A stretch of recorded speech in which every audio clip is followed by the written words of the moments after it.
All right, Shalom. First and foremost, I want to give all praises, honor, and glory unto Yahweh, by Hashem Yahushua, by Hashem Kakadash Barakatham.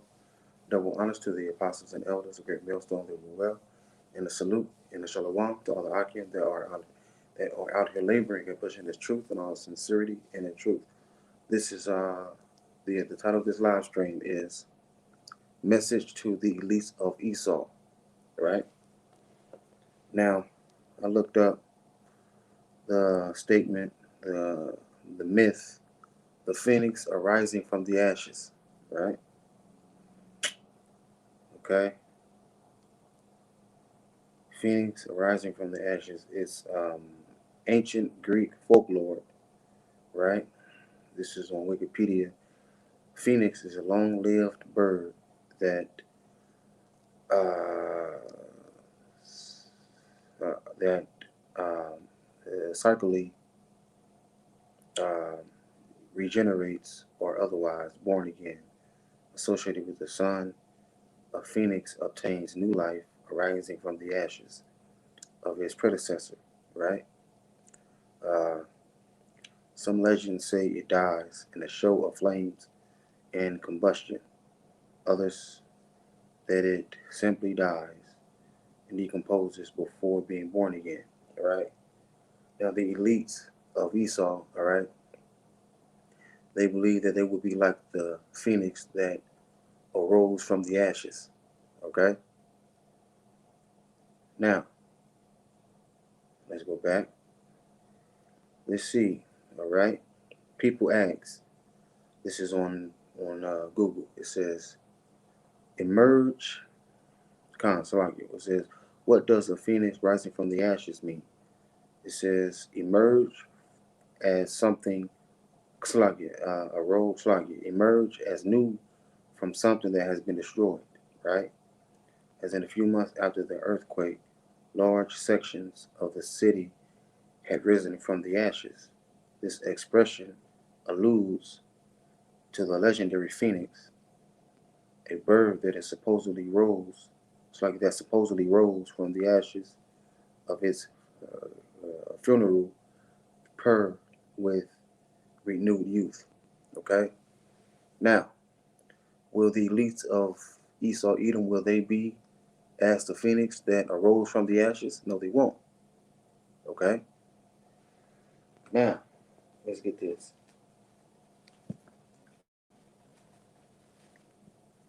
Let's get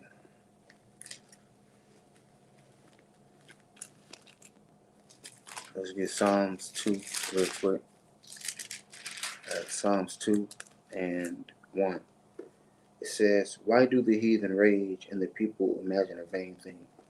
Now, one of those vain things is that uh is that is that the elites of Esau Edom, one of those vain things is that they believe that they're going to be like the phoenix that arose from the ashes.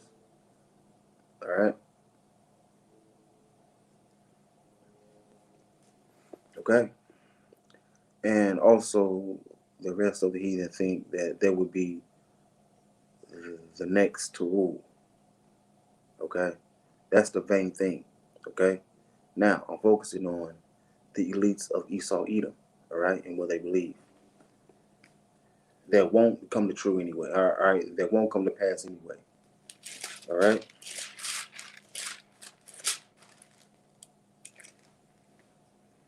Real quick.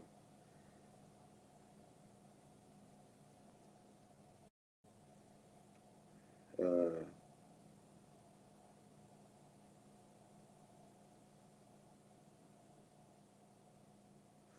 um, double honors to the apostles and elders of Great Millstone that we well, and a salute and a shalom to all the Akim that are out here laboring and pushing this truth in all sincerity and in truth. Yahweh, Ba'ashem Yahushua, Ba'ashem Kakadash Barakatham. All right, this is Psalms 49 and 11. It says, their inward thought is that their houses shall continue forever, and that their dwelling places shall come, that their dwelling places to all generations. They call their lands after their own names. All right. So these elites So the elite Bacon families of Esau Edom,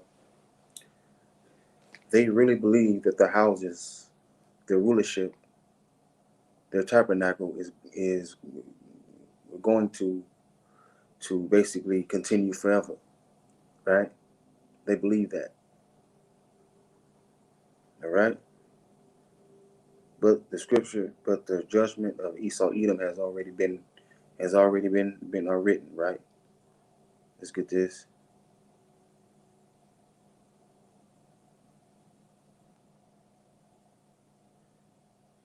This is Amos 9:2. It says, "Though they dig into hell, like the elites of Esau Edom, thence shall mine hand take them.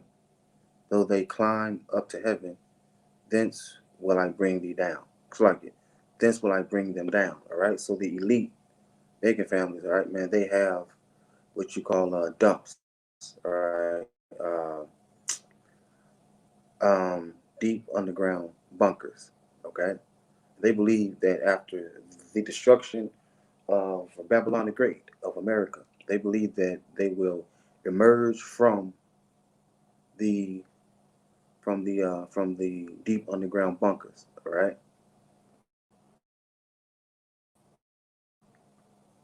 and basically continue to rule. They believe that. Well, will they emerge from the deep underground bunkers? Yes, but for what though? To be thrown into slavery. All right, man. To be shackled up and chained up and thrown into slavery. All right.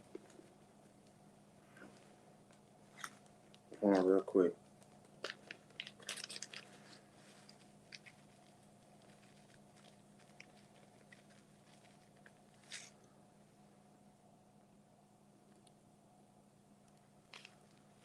Uh,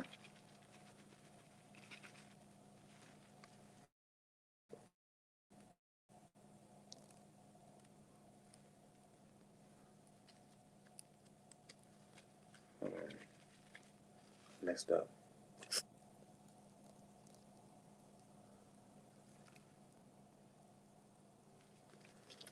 All right. Now it says Amos 9:2. It says, though they dig into hell, Con says, though they dig into hell, thence shall mine hand take them. Though they climb into heaven, climb up to heaven, thence will I bring them down. All right. So, and how will the hand of Yahweh Bashem shall bring them out of the deep underground bunkers? Well, the elect, right? The elect of the nation of Israel will bring the elite Bacon families from the dumps and throw them into slavery, all right? Because they will be the first crop of slaves. Okay, they will be the first crop of slaves, man. All right. Let's let's get this. Jeremiah.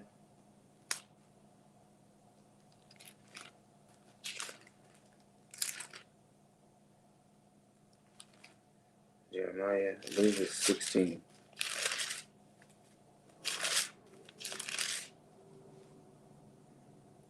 Jeremiah 16:16, if I'm not mistaken. Uh, it says, Jeremiah 16:16, it says, "Behold, I will send for many fishers, saith Yahweh, and they shall fish them." All right, so we are fishing at the moment, man. Fishing for who, man? Fishing for the elect of the nation of Israel. All right? It says, "And after will I send for many hunters, and they shall hunt them from every mountain and from every hill, out of the holes of the rocks." Okay? So the hunters will be turned, Slavic. So the fishers, which are the prophets, will be turned into hunters. Okay? And the hunters, what do a hunter do, man? A hunter kill its prey. Okay? So there will be a lot of bodies dropping once the elect of the nation of Israel are turned into hunters, man. Okay? They will also hunt for the elites of Esau Edom, man. All right? And we'll and we'll and we'll bring them up from the deep underground bunkers. Okay? And we'll throw them into slavery.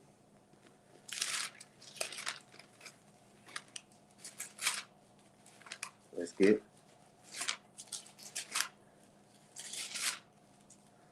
this is Psalms 140.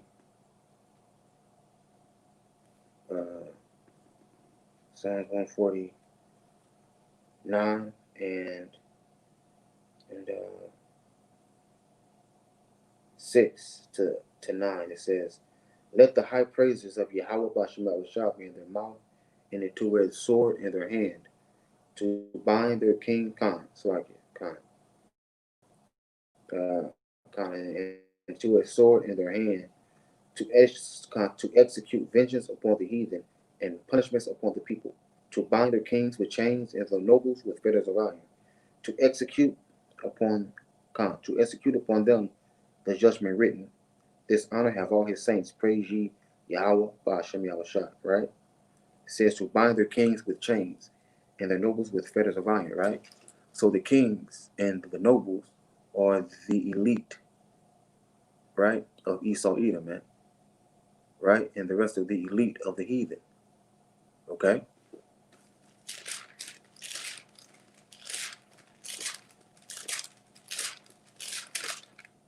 Let's get this right here. Obadiah.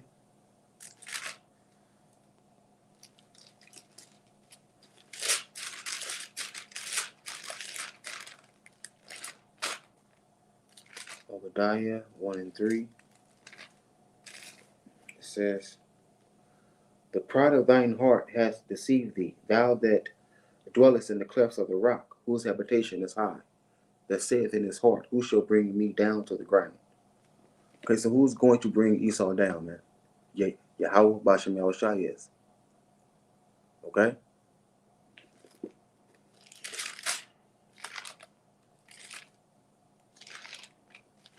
Because basically what Esau he's trying to do is run from his judgment. But you can't you can't get away from Yahweh Bashem Yahushua. You can't. It's simple as that. This is Jeremiah, Revelation 13, 9 and 10. It says, "If any man have an ear, let him hear. He that leadeth into captivity shall go into captivity. He that killeth with the sword must be killed with the sword. Here is the patience and the faith of the saints." Okay, so the elites of Esau Edom, they won't be like the phoenix that arose from the ashes, because that's a myth. Okay, they're they're not coming back into power, man. They're not going to take on. They're not going to take on a new form, right? Because the phoenix arising from the ashes is basically that phoenix basically getting bigger and getting stronger. The elites, that ain't gonna happen to them, man. Right? They won't get bigger. They won't get stronger. Okay? Because they are losing their power as we speak, man. Okay?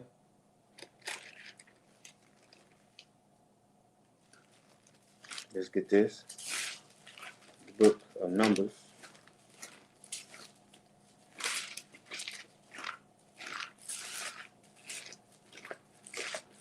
Numbers.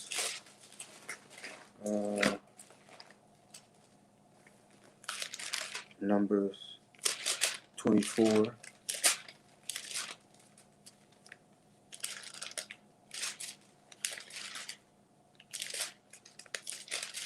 Numbers 24 and 20. It says, "And when he looked on Amalek, he took up his parable and said, Amalek was the first of the nations, but his latter end shall be that he perish forever. All right. So the elite of Esau Edom, they will perish forever, man, because they are Amalek. Okay, and Amalek is Esau Edom, man, right? So Amalek is the grandson of Edom. Okay, let me see. Let me get that if I'm not mistaken. Amalek.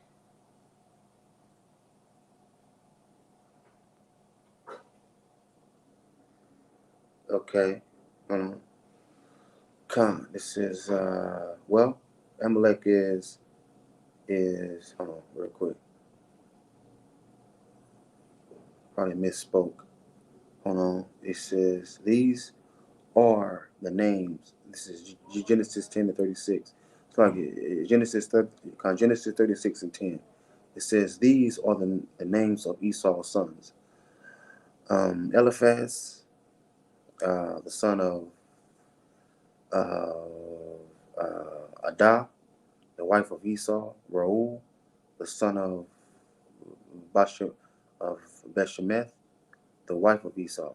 And the sons of Eliphaz were Timnah, Omar, Zilpho, Gatam, and Kenaz. And Timnah was concubine to Eliphaz, Esau's son, and she bare to Eliphaz Amalek. All right, man. So Amalek is the grandson of Esau, man. All right. So Amalek is the grandson of Esau, right? So Amalek, that's the top tribe of the nation of Edom, right? All right, and the Amalekites are the elite banking families, such as the DuPonts, the Gettys, the Warburgs, the Rothschilds, the Rothschilds, all right, the Oppenheimers, okay. So they are all Amalek. They are all Esau Edom, okay. So Esau Edom is not arising from the ashes, okay. Esau Edom will be taken from the deep underground bunkers and thrown into captivity, thrown into slavery, and receive their judgment. All right, so with that, I say Shalom, all praises, honor, and glory unto Yahweh, Ba'ashem Yahushua, Ba'ashem Kwakadash, Barakatham, double honors to the apostles and the elders, the great millstone, that were well, and a salute and a Shalom to all the Akim that are out here laboring and pushing this truth in all sincerity and in truth. And with that, I say Shalom.